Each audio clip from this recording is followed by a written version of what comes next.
Central Delhi को आज छावनी में तब्दील कर दिया है।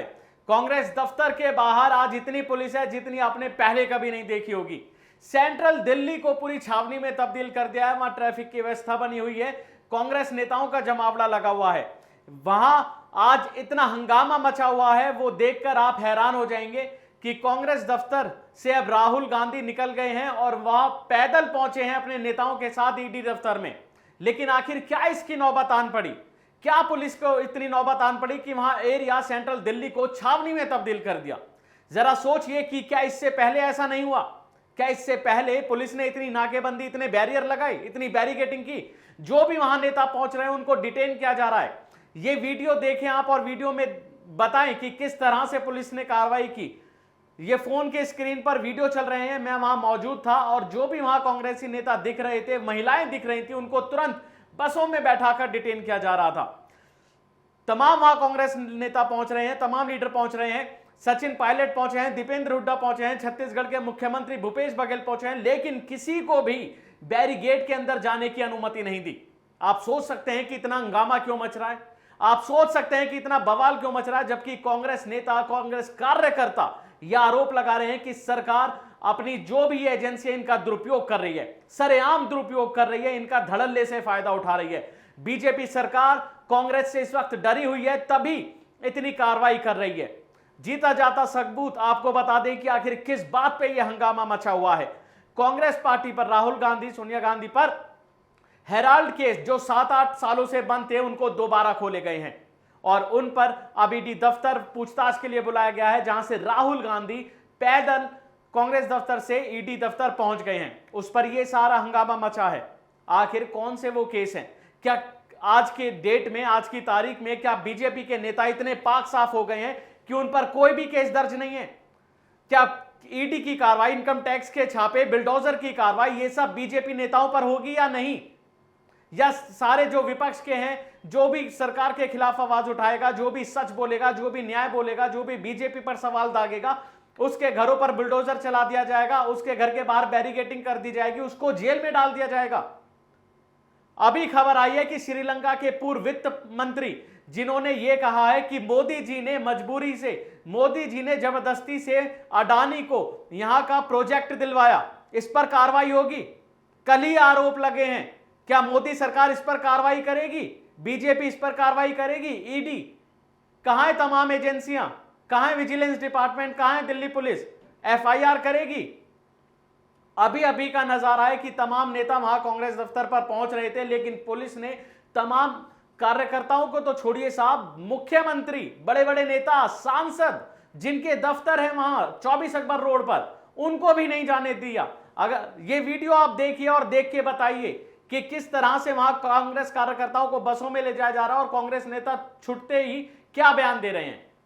नाराज के सर, क्यों इतना? ये हमारे नेता को जबरदस्ती अंदर किया जा रहा है। क्यों अंदर किया जा रहा है जब आप लोग तो पैदल जा रहे थे?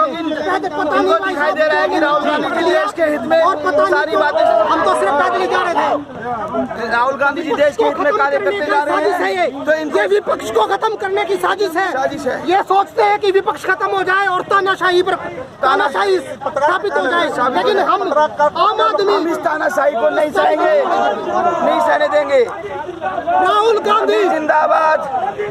ये संविधान को बचाने, ये संविधान को बचाने, लोकतंत्र की हत्या करने के लिए विपक्ष के नेताओं पे गलत आरोप लगाकर उनको गिरफ्तार कर जा रहा है। क्या आरोप लगा रहे? ये जो उल्टे सीधे ईडी का मोदी सरकार, राहुल गांधी पर झूठा मुकदमा बनाया जा रहा है। मतलब जो अगर बोलेगा तो उसके खिलाफ मुकदमा कर दिया जाएगा। जो बोलेगा सरकार के खिलाफ, उसके खिलाफ मुकदमा बना दिया जाएगा।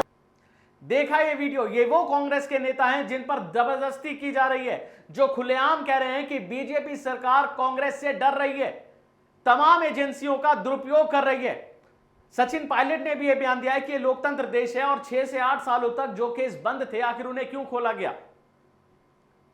जाहिर है कि उसमें फैसला आया होगा, लेकिन यह कहां का न्याय है कि आप ऐसे लोकतंत्र में हैं या प्रजातंत्र में? मैं आपको एक खबर पढ़ के दिखाता हूं कि बीजेपी सरकार के किस तरह से काम है और वो क्या काम करती है। ये देखिए, योगी पर, सीएम योगी पर क्या ट्वीट किया गया है। काशिफ काकवी हैं, जब समाजवादी सरकार परेशान कर रही थी तो आप पार्लियामेंट में फफक फफक कर रो रहे थे। कौन रो रहा था? सीएम योगी आदित्यनाथ जब सांसद थे गोरखपुर से और महिलाओं की सुरक्षा पर संसद में इनके आंसू निकल रहे थे। अगर वो दिन आपको याद है तो वक्त बदला, आप सीएम बने और सीएम बनते ही खुद पर अपराध के 2000 मामले, 2000, 100-200 नहीं, 2000 मामले कानून लाकर खुद वापस ले लिए। ये होती है राजनीति। इसे कहते हैं अपने ठस्से वाली सरकार। इसे कहते हैं कि खुद का राजा, जो चाहे वो हो।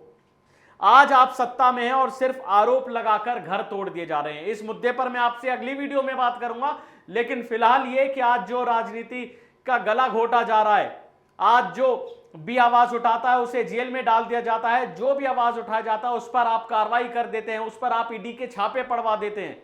जरा सोचिए साहब, आप किस लोकतंत्र देश में जी रहे हैं जो सरकार आपको आवाज उठाने का अधिकार नहीं दे रही, आपके हाथ तोड़ रही है, आपके हाथ काट रही है, वो धीरे धीरे आपको गुलाम बनाना चाहती है।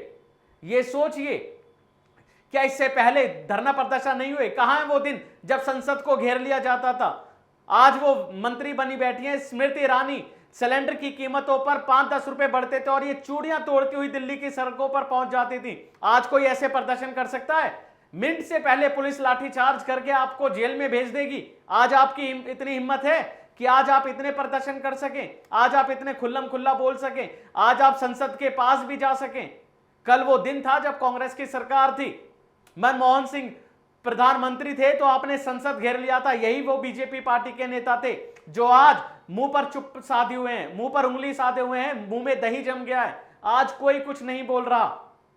कार्रवाई होती है, बुलडोजर से घर गिरा दिए जाते हैं। अगर ये फैसले क्या सिर्फ बोलने पर ही इन्होंने घर ढहा दिए गए? अगर इनका घर बिना नक्शे के बना था तो क्या उस मोहल्ले में केवल इनका घर था जो बिना नक्शे के बना हुआ था? और अगर कल को ये निर्दोष साबित हुए तो क्या सरकार इन्हें घर बना के देगी? सोचिए साहब, एक जिंदगी लग जाती है घर बनाने में, लाखों करोड़ों रुपए खर्च होते हैं। आदमी आज डर रहा है कुछ बोलने में। उत्तर प्रदेश का खासकर आदमी, खासकर मुसलमान, मैं साफ बोलता हूं कि उन्हीं के घरों पे कार्रवाई की जा रही है, उन्हीं के घर तोड़े जा रहे हैं। अगर कोर्ट गए और वहां से निर्दोष वापस लौट आए तो क्या सरकार वापस देगी घर? वो अधिकारी, एमसीडी के तोड़ने वाले अधिकारी, क्या वो बना के देंगे इनको घर? सोचने वाली बात है। और सोचकर साहब आप सवाल करिए, ये देश लोकतंत्र देश है। सरकार की मंशा समझिए, आपको क्या करना चाह रहे हैं कि आप आवाज ना उठा सकें, आप कुछ बोल ना सकें। जो भी बोलेगा उसके खिलाफ कार्रवाई हो जाएगी, पुलिस प्रशासन कार्रवाई करेगा, ईडी कार्रवाई करेगी, इनकम टैक्स के छापे पड़ेंगे। यह खबर अभी अभी की है जो कांग्रेस दफ्तर सेंट्रल दिल्ली को छावनी में तब्दील कर दिया है। यह पुलिस की कार्रवाई है जो सांसद, मुख्यमंत्रियों तक को नहीं जाने दे रही है। सोचिए और सोच के बताइए। इस वीडियो पर आपकी क्या राय है वो हमें कमेंट बॉक्स में जरूर बताइए। शुक्रिया।